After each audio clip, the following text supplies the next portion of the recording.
여러분의 노후 준비는 완벽하게 되어 있나요? 제가 만난 대부분의 어르신들은 먹고 사는 게 너무 바빠서 노후 준비를 하지 못했다고들 말씀하십니다. 5060 세대의 은퇴가 쓰나미처럼 일어날 대한민국에서 완벽한 노후 준비를 한 사람은 찾아보기 힘든 것이 요즘 현실인데요. 다가오는 노후가 더 두려운 이유는 한국의 노인 빈곤율이 OECD 1위를 차지할 만큼 심각한 상황이고 노인 빈곤은 앞으로 더 악화될 전망이라는 사실입니다. 그렇다면 여러분 생각에 노후 준비에 가장 필요한 1순위는 무엇이라고 생각하시나요? 네, 맞습니다. 바로 돈입니다. 나이가 들수록 내가 버는 돈보다 나가는 돈이 커지기 때문에 여러분이 해야 할 일은 내가 가지고 있는 돈을 지키는 것입니다. 내 돈을 지키기 위한 첫 번째가 자식들에게 내 노후를 맡기면 안 된다는 것입니다. 어떤 분이 저에게 말씀하시더라고요. 자식들이 노후 자금을 좀 투자해달라고 했대요. 투자해서 잘 되면 노후에 용돈도 드리고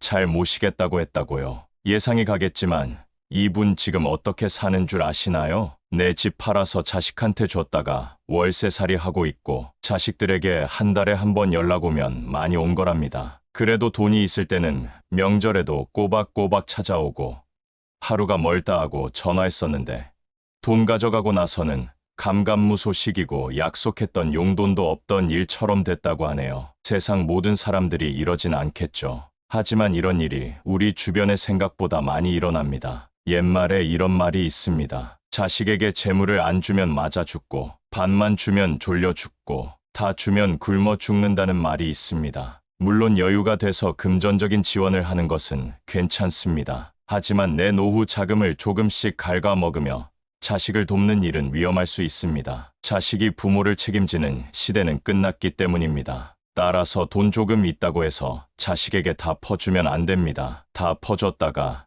나중에 빈털터리가 돼서 자녀에게 도움을 요청해야 되거나 손을 벌려야 된다면 서로에게 부담이 될 것입니다. 장기적으로 본다면 내 노후를 내가 책임지는 것이 자식에게 짐을 지우지 않고 도와주는 일입니다. 돈을 지킬 마음을 가졌다면 다음으론 저축을 잘 해놔야 합니다. 노후 생활은 현실이기 때문에 최소한의 생활비는 있어야 살아갈 수 있는데요. 여러분이 생각하는 최소한의 생활비는 얼마인가요? 한국에서는 69.4세부터 노인이라고 보고 적정 생활비는 부부 기준으로 277만 원이라고 집계되었다고 합니다. 건강을 꾸준히 챙겼다면 200~300만 원으로도 생활이 가능합니다. 노후에 이 정도 금액이 확보되어 있는 분들은 위험이 있는 투자는 하지 않는 것이 좋습니다. 돈이야 많을수록 좋지만 노후에 투자 실패로 빚을 갚아야 해서 일하시는 분들을 보면 마음이 아픕니다. 최근에 특히 노인을 노리는 사기가 급증했다고 하니까요.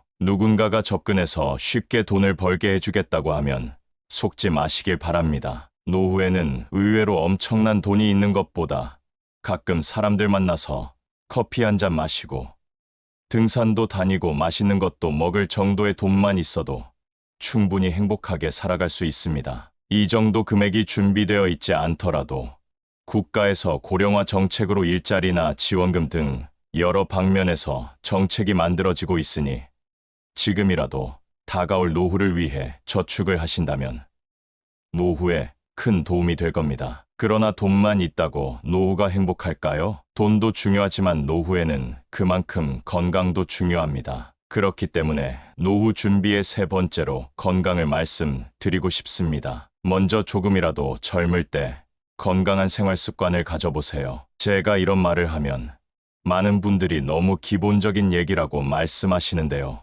막상 그런 분들에게 건강한 생활 습관을 지키고 있냐고 여쭤보면 멋쩍어하는 모습을 많이 봤습니다. 이제 미뤘던 담배도 끊어보시고요. 술도 조금만 드셔보세요. 일주일만 해도 몸이 달라지는 것이 느껴집니다. 이 두 가지가 기본이 된 상태에서 적당한 운동을 추가해주세요. 막상 처음에 운동에 시간을 내면 굉장히 어렵거든요. 그렇기 때문에 생활하면서 운동을 조금씩 추가해보세요. 건물에 올라가고 내려갈 때 낮은 층이면 걸어서도 가보시고요. 외출 후 귀가할 때 날씨가 좋다면 30분 정도 걸어보세요. 걷는 게 별거냐 생각하실 수도 있는데요. 놀랍게도 걷는 운동이 주는 효과는 자존감 향상, 스트레스 해소, 불안감 감소, 피로 감소, 우울증 증상 완화 등 우리 몸에 정말 많은 도움을 줍니다. 나이가 들고 은퇴하면 심심해 하시는 분들이 많으신데요. 걷기만 해도 뇌에 자극을 주게 돼서 긍정적인 생각이 나게 만들어준다고 합니다. 그러면 걷고 나서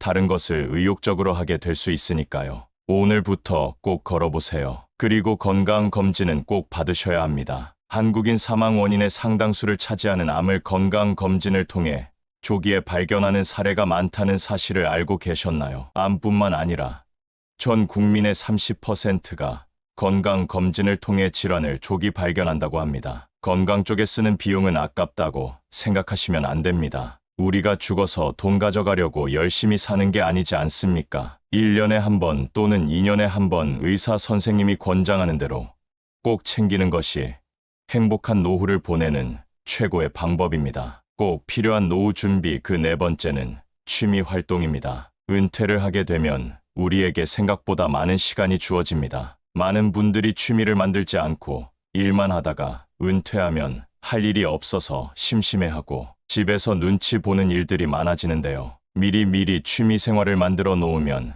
내일이 기다려지는 노후 생활이 펼쳐집니다. 수영이나 탁구, 등산, 악기 연주, 글쓰기 등 가볍게 시작할 수 있는 취미가 많고 취미로 시작한 일이 직업이 된 분들도 간혹 있습니다. 취미로 글을 쓰다가 작가가 된 분도 있고 제가 아는 어떤 분은 은퇴 전 커피 만드는 것을 배우시더니 은퇴 후에 바리스타 자격증을 따고 노인 일자리, 카페에 취업한 일도 있었습니다. 제가 노후에 하면 좋은 취미를 주제로 제작한 영상도 있으니 한번 시청해보세요. 아무튼 노후에는 돈을 벌기 위해서 일하는 것보다 건강을 위해서 움직이기 위해 일하는 분들도 많습니다. 그리고 실제로 뭐라도 하는 것이 아무것도 안 하는 것보다 건강에 더 좋다는 사실을 알고 계실 겁니다. 그렇기 때문에 여러분이 좋아하는 취미를 찾고 노후에는 그 시간을 더욱 즐겨보는 연습을 해보시는 것을 추천드립니다. 마지막 다섯 번째는 혼자 시간을 보내는 연습을 해야 됩니다. 배우자와 자식들 또는 친구들과 시간을 보내는 것도 물론 중요합니다. 하지만 나이가 들수록 혼자가 되는 것에 익숙해져야 합니다. 외로움을 두려워하는 사람은 주변 사람을 힘들게 하기 때문입니다. 나에게 꼭 필요한 사람이 아닌데도 혼자가 싫어서 만나게 되고 그 사람에게 맞추다 보면 결국 힘들어지는 것은 나 자신입니다. 좀 전에 취미 활동이 중요하다고 말씀드렸죠. 취미 활동을 하게 되면 내가 원하지 않더라도 자연스럽게 같은 관심사를 가진 사람끼리 모이게 됩니다. 그러면 억지로 사람을 만날 이유도 없고 무슨 말을 할까 고민할 필요도 없게 됩니다. 인간 관계에 쓰는 피로를 확 낮출 수 있게 되는 것입니다. 그러니 혼자가 되는 것을 두려워하거나 슬퍼하지 마시고 오히려 즐거워하세요. 요즘에는 혼자서 할 수 있는 일들이 정말 많습니다. 유튜브를 통해 내가 원하는 것을 볼 수 있고 체육시설이나 산책 등 마음 먹고 집 밖으로 나가기만 해도 많은 일들과 건강한 정신을 가진 사람들이 여러분을 기다리고 있습니다. 나이가 들었다고 모든 것을 경험했다고 생각하신다면 그건 착각입니다. 더 나이가 들어서 그때 뭐라도 해볼 걸 하고 후회하지 않는 여러분이 되었으면 좋겠습니다. 혹시 여러분은 인생을 살면서 아쉽거나 후회되는 점들이 있었나요? 많은 분들이 인생을 다시 살게 된다면 이렇게 살고 싶다고 말하는데요. 공감이 가는 부분이 있는지 한번 들어보시면 좋을 것 같습니다. 첫 번째, 자유롭게 살아보는 것. 나이가 들수록 지난 날들에 대한 후회가 남기 마련입니다. 그 중에서도 많은 사람들이 하는 후회는 바로 나는 더 자유롭게 살았어야 했다는 것입니다. 왜 이런 후회를 하는 것일까요? 그 이유는 살면서 많은 책임이나 의무에 얽매여 살아왔기 때문입니다. 예를 들면 우리는 가족이나 직장 그리고 사회적인 시선이라는 틀 안에서 살아가게 됩니다. 이렇게 살아가는 것이 당연하다고 생각해왔습니다. 하지만 나이가 들면서 현실의 벽을 느끼고 시간은 한정되어 있다는 사실을 깨닫게 됩니다. 그러므로 우리는 후회를 남기지 않기 위해 용기를 내야 할 필요가 있습니다. 이제부터라도 자유롭게 살기 위한 방법으로 남을 너무 의식하지 않고 사는 삶을 살아보는 것도 좋을 것 같네요. 두 번째, 억누르지 말고 살자. 어렸을 때부터 감정을 억누르는 방법을 배우고 참고 살아야 된다는 말들을 많이 들어왔습니다. 그러다 보니 내가 표현해야 할 때 표현하지 못하고 나중에 되돌아보면서 왜 그때 참고 넘어갔을까 후회하는 일들이 많습니다. 그리고 남과 충돌하는 것을 피하기 위해 그냥 참고 넘어가는 경우도 많습니다. 하지만 필요할 때는 표현해야 하는 법입니다. 여러분도 살면서 마음속에 맺힌 것들이 많을 텐데요. 누구에게도 말 못할 응어리진 것들을 댓글로라도 풀어내보세요. 마음이 조금은 편해질 것입니다. 세 번째, 타인에게 지나치게 간섭하지 말자. 많은 사람들이 남의 일에 참견하고 훈수를 두는 것을 좋아합니다. 과거의 경험을 가지고 현재를 살아가고 있는 사람들에게 조언을 하려는 것은 위험할 수 있습니다. 또한 시대가 급변함에 따라 남에게 관심을 갖는 것보다 나를 위해 현재를 사는 것이 더 유익하다고 생각하는 사람들이 많아지고 있습니다. 남에게 쓸 에너지가 아깝다고 느끼기 때문입니다. 그동안 주변 사람에게 너무 에너지를 뺏기며 살아온 것이 후회된다고 얘기합니다. 그렇기 때문에 가까운 사람이라도 지나치게 개입하는 것보다 나에게 더 집중하며 살아보는 것이 좋을 것 같습니다. 네 번째, 있을 때 저축하고 아껴 쓸 것. 많은 사람들이 자신은 한없이 돈을 벌 수 있고 일할 수 있을 것이라고 착각합니다. 사람이라면 언젠가는 은퇴할 시기가 있다는 사실을 기억하세요. 싫어도 흘러가는 것이 세월이고 그렇게 다가오는 것이 노후 생활입니다. 현재의 만족과 보상 심리 때문에 지나친 소비를 하는 것은 위험합니다. 또한 자녀들의 사업이나